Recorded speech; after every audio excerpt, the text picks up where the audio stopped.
आज के इस इलेक्शन मैनिफेस्टो का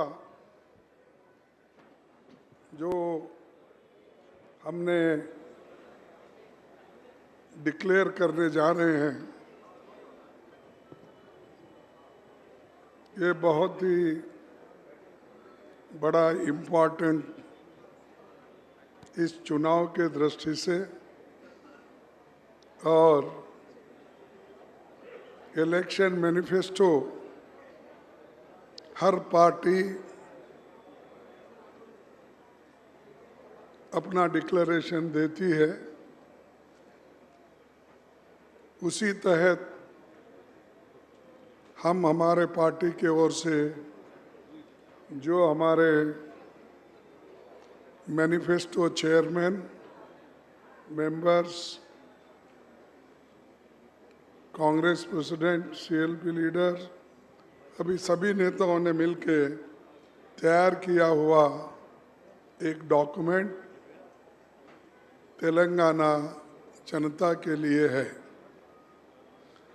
तो आज इस मंच पे बैठे हुए हमारे कांग्रेस के नेतागण श्री माणिकराव ठाकरे जी, रेवंत रेड्डी जी, भट्टी विक्रम जी, श्रीधर बाबू जी,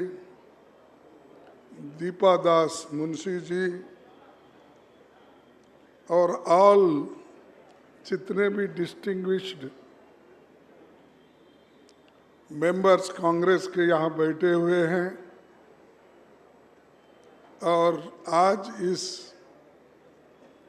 इलेक्शन मैनिफेस्टो लॉन्च करने के समय पर जो हमारे भाई बहन युवा नेता जो आए हैं, उन सबको मैं धन्यवाद देता हूं और हमारे मीडिया के मित्रों ने भी बड़ी संख्या में यहाँ आए, उनका भी मैं स्वागत करता हूँ।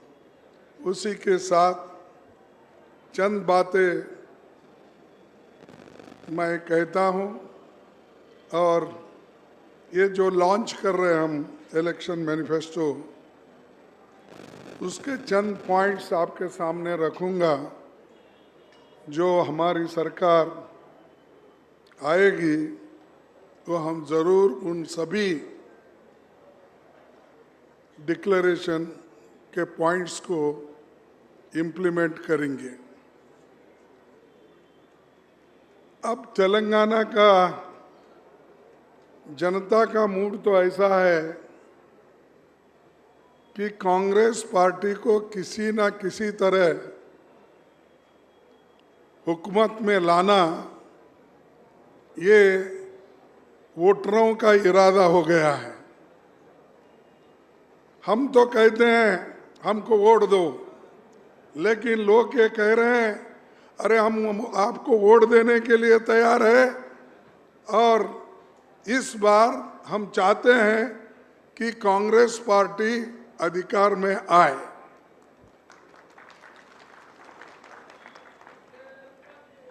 क्योंकि ये कोई किसी को दुख पहुंचाना, किसी का क्रिटिसाइज करना, ये हमारा मकसद नहीं है। ये सब छोड़ दिए हम केसीआर को और मोदी को। ये तो तेलंगाना का जनता का मूड ये है। और इरिगेशन में जो घोटाला हुआ, कल्लेश्वरम बैरेज में जो घोटाला हुआ, इस घोटाले के वजह से और जो भ्रष्ट सरकार यहाँ है, इन्होंने बहुत कुछ गलत कामें की है। और इसको तो पहले तो जोर से मोदी साहब बोलते थे, लेकिन आजकल उनकी आवाज भी केसीआर के खिलाफ कमजोर हो गई है। और केसीआर भी मोदी जी को पहले बहुत बोलते थे, कहा यहाँ से चलते चलते महाराष्ट्र तक गए थे। यहाँ से केसीआर साहब चलते चलते महाराष्ट्र तक गए थे कि सारे हिंदुस्तान में अपने पार्टी को फैलाने के लिए गए थे, लेकिन सिर्फ मोदी के पास ही वो सुकड़ गए। जो मोदी बोले वही सही, और उसके से ज़्यादा नहीं बोलना, ये उन्हीं का जो ये कहना है। और आज मैं चैलेंज के साथ कहता हूँ, कितना भी कोशिश मोदी और केसीआर दोनों मिलके करेंगे, फिर भी कांग्रेस जरूर आएगी, क्योंकि जनता खुद यहाँ के घोटालों को समझे हैं और उनके रिटायरमेंट के दिन भी अब आ गए हैं। हम नहीं बोल रहे, उन्होंने खुद ही बोले बस इसके बाद मैं रिटायर होता हूँ। और उनका कुछ फार्म हाउस थे ना, फार्म हाउस में सब सहूलतें बना लिए हैं, उस फार्म हाउस में वो जाके बैठने वाले हैं। तो इसीलिए जब खुद मैं रिटायर हो रहा हूँ, फार्म हाउस में जा रहा हूँ, ये बात जब कहते हैं तो उनको कम से कम विदाई के लिए आप लोग अच्छी तैयारी करो। बाय बाय टाटा करके भेजना ना भाई। अगर जो आदमी खुद जाने को भी तैयार है और लोग भी भेजने को तैयार है, तो ये आज हालात उनकी है। लेकिन मेरी पार्टी हमेशा जो कहती है वो करके दिखाती है। हमने वायदा किया था तेलंगाना के लोगों को, सोनिया गांधी जी ने, कि आपको स्वतंत्र तेलंगाना राज्य बना के दूंगी। उन्होंने करके दिया, उन्होंने करके दिया। और आज उनका नाम भी कोई याद नहीं करता उधर के लोग। कांग्रेस तो हमेशा सच के लिए लड़ती है, बोलती है, लेकिन जो फायदा उठा रहे हैं आज, उनके जबान से सोनिया गांधी का नाम नहीं आता। और सोनिया गांधी अगर नहीं इसको मानती तो क्या इनके वोट थे क्या इनके पास 2/3 वोट चंद्रशेखर के पास या दूसरे उनके कोई साथी के पास थे? कुछ नहीं। लेकिन जो आदमी, जो पार्टी उनके लिए, सारे जनता के लिए की है, याद तो करो जो त्याग करके, और बहुत से लोग नाराज थे जो ये नहीं करना बोल के, लेकिन उनकी नाराजगी को अलग रखकर सोनिया गांधी जी ने तेलंगाना बनाया। तेलंगाना बनाने के बाद कुर्सी पे कौन बैठे? जो आदमी तेलंगाना बनाने के लिए उसके पास कोई शक्ति नहीं थी। अब ऐसा तो एजिटेशन पूरे तेलंगाना में बहुत लोग की है, बहुत लोग गोलियां खाई, लाठी खाए, मरे। उनके वजह से आखिरी में सोनिया गांधी जी ने मानकर ये तुम्हारे को आज तेलंगाना मिला है। तो इसका फायदा जनता की भलाई करने के बजाय सब लोग लूटते जा रहे हैं। अब इरिगेशन में लूटना, सैंड में लूटना, माइनिंग में लूटना, कोयले में लूटना, कितने लूट करने के लिए आप तेलंगाना लिए? क्या तेलंगाना को समृद्ध बनाने के लिए आप अलग राज्य बनाए? मुझे बोलिए। तो ये सब सिर्फ चंद लोगों के लिए तेलंगाना का बेनिफिट मिल रहा है। इसीलिए हम वायदा करते हैं, बाकी के तो हमारे ये जो मैनिफेस्टो है, ये मैनिफेस्टो तो आपको मिलेगा और हमारे नेता लोग जब भी जाएंगे वो बताएंगे इसमें क्या है, और आप भी पढ़ के इसमें देख ले सकते हैं। वो तो है हमारे, लेकिन उसके अलावा भी जो ये बैकवर्ड क्लास डिक्लेरेशन, दलित डिक्लेरेशन, ये डिस्ट्रिक्ट के डेवलपमेंट, ये सारी चीजें तो इसमें हैं। लेकिन हम 6 गारंटी आपको दे रहे हैं। जैसा कर्नाटक में हम 5 गारंटी देकर और वहां के जनता को आज 5 गारंटी का जो डेट दिए थे, आज वो इम्प्लीमेंट हो रहा है। चंद लोग बोलते हैं अरे जाके देखो कर्नाटक वाले इतना दिए, क्या मिला? अरे सब मिल रहा है, आप झूठ क्यों बोलते हो?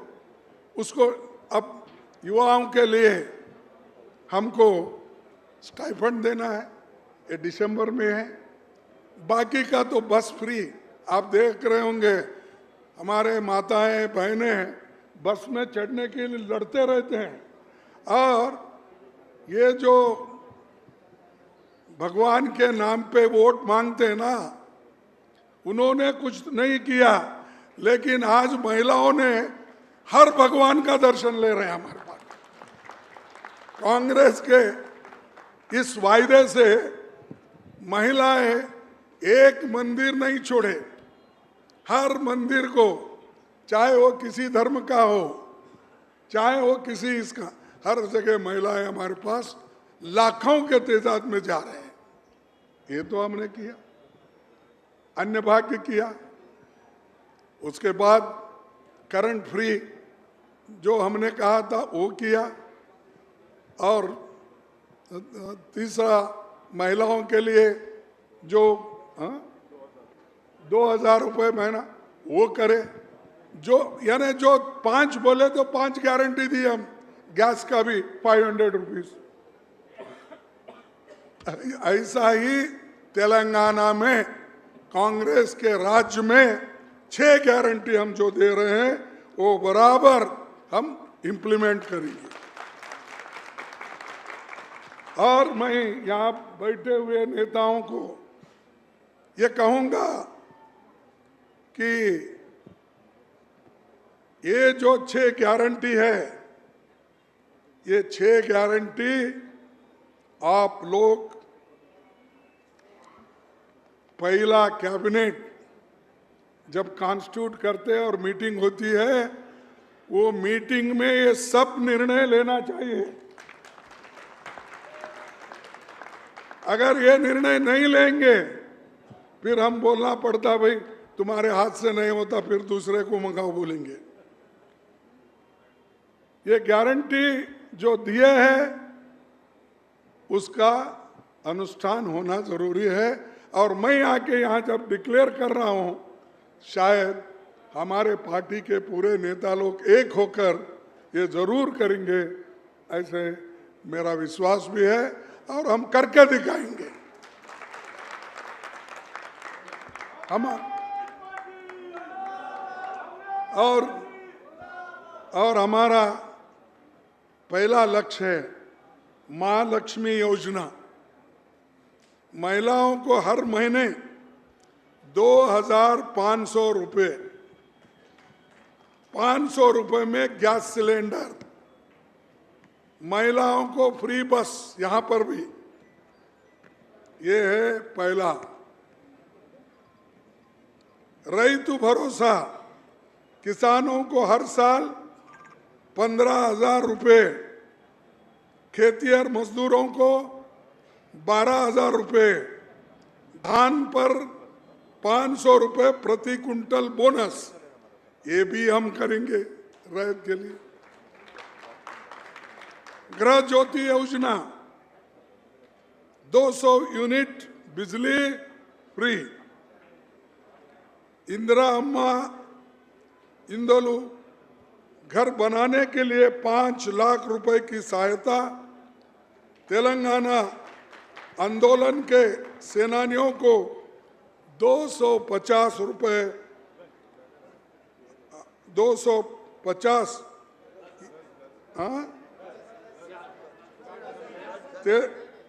तेलंगाना आंदोलन के सेनानियों को 250 वर्ग गज जमीन, ये जो है घर के लिए उनको ये जमीन भी दिया जाएगा, 250 रुपए भी दिया जाएगा, और घर बनाने के लिए जनरल 5 लाख रुपए दिए जाएंगे।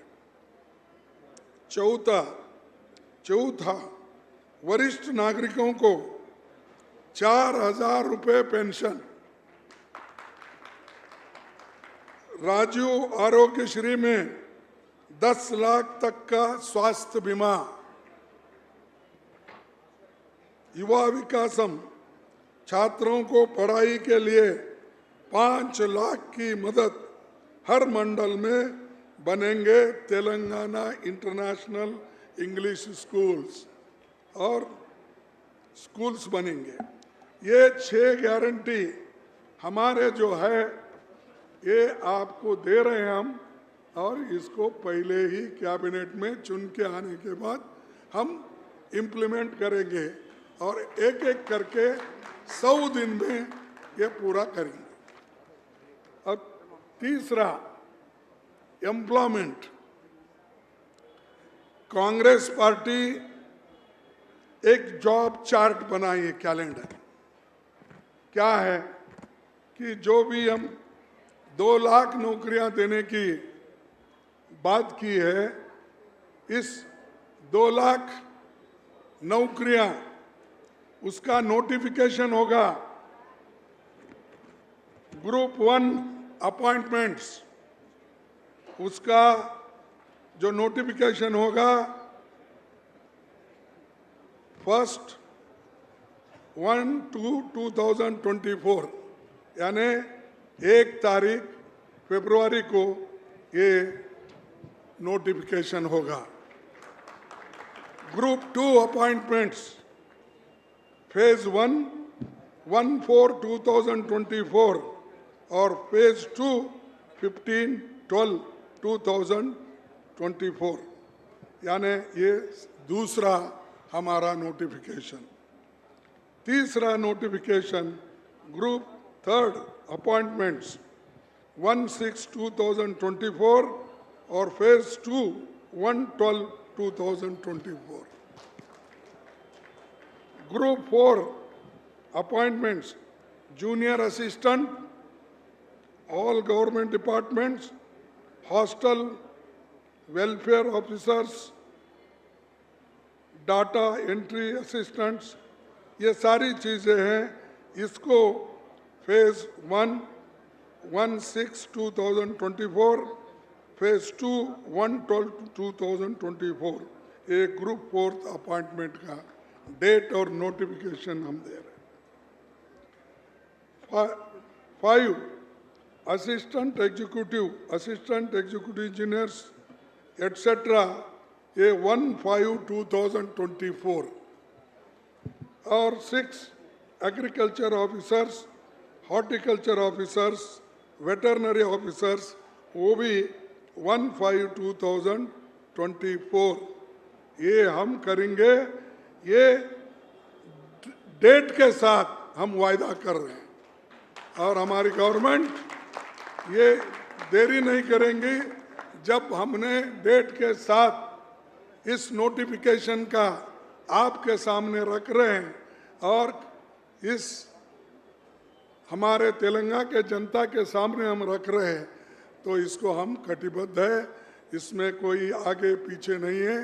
हम बराबर जैसा बोलते हैं वैसा हम चलेंगे। और इसके बाद में थोड़ा कुछ परसों मोदी साहब आए थे, फिर वो शेड्यूल कास्ट में उन्होंने भिन्न भिन्न उनको अलग करने की कोशिश उन्होंने की, तो वो होने वाला नहीं है।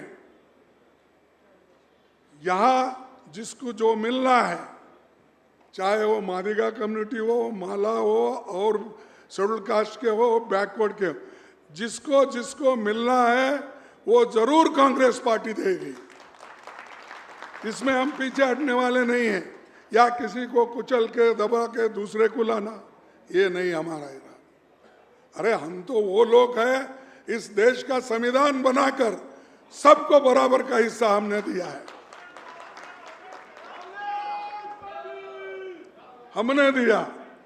क्या क्या इन्होंने केसीआर दिया? क्या मोदी दिया? अभी मोदी पैदा ही नहीं हुआ था उसमें। ऐसे लोग भटकाते हैं, लोगों को दिशा भूल करते हैं और ऊपर से बोलते हैं देश में हम सब मिलके रहना। भाई मिलके रहना ठीक है, कौन अपोज करे थे? आप आके 10 साल हो रहे हैं, कौन रोका था आपको करने नहीं करना बोल के? कोई नहीं, लेकिन आप नहीं किए। हर बात को ऐसा ही बोलते रहे इन्होंने, हर बात को बोले कि मैं 15 लाख दूंगा, दिए। मैं 2 करोड़ दूंगा, दिए। मैं किसानों की आमदनी डबल करूंगा, दिए। अब ये भी वैसा ही बोल रहे कि मैं करके रहूंगा कमेटी, दूसरा कुछ नहीं बोले, मैं उसके लिए कमेटी करके दूंगा। क्यों भाई, आपको 2/3 मेजॉरिटी है, कल ऑर्डिनेंस निकालो, दे दो। जैसा कि वायदा यहाँ पर तेलंगाना के लिए हुआ था, वो तो हमने करके दिखाया, वैसा भी ये करके दिखाइए आप। मोदी साहब, रोने से कुछ नहीं होता, करके दिखाओ। तुम्हारे हाथ में हुकूमत है और तुम्हारे हाथ में करने का मेजॉरिटी भी है। तो इसीलिए भाइयों, चंद लोग भड़काते हैं, उस भड़काओ में मत आओ। सभी हम मिलके एक होकर तेलंगाना को हमने तेलंगाना में प्रोग्रेस करेंगे। तेलंगाना को प्रोग्रेस अगर हुआ, हैदराबाद अगर प्रोग्रेस हुआ तो सबको फायदा होता है, हर जिले में फायदा होता है। तो ये मैं इस वक्त कह के, इस मैनिफेस्टो तो बहुत अच्छा बना और इसको इम्प्लीमेंट करने के लिए हमारे लोग तैयार हैं। और मैं इतना ही आपसे कहूँगा कि जो वायदे हम किए हैं उसको कायम, उस पर कायम रखेंगे और आगे बढ़ेंगे। सबके लिए ये अच्छा होगा। इसीलिए हाथ के जो चिन्ह है हमारा, इस चिन्ह को सभी ने वोट देंगे, ऐसा मेरा मानना है। और मैं यही कहूँगा कि आज विद दिस, ये हमारा इलेक्शन मैनिफेस्टो जो यहाँ पर इन्होंने तैयार की, ये अभय हस्तम मैनिफेस्टो, इसको हम हमारा ये गीता समझेंगे, हमारा ये बाइबल समझेंगे, हमारा ये कुरान समझेंगे, हमारा सबके लिए ये है काम करने का। तो इसीलिए मैं आपका थोड़ा सा वक्त लिया, इसीलिए मैं ज़्यादा नहीं बोलना चाहता हूँ। सबको धन्यवाद, नमस्कार। और सभी भाइयों को मेरा थैंक यू, धन्यवाद, धन्यवाद।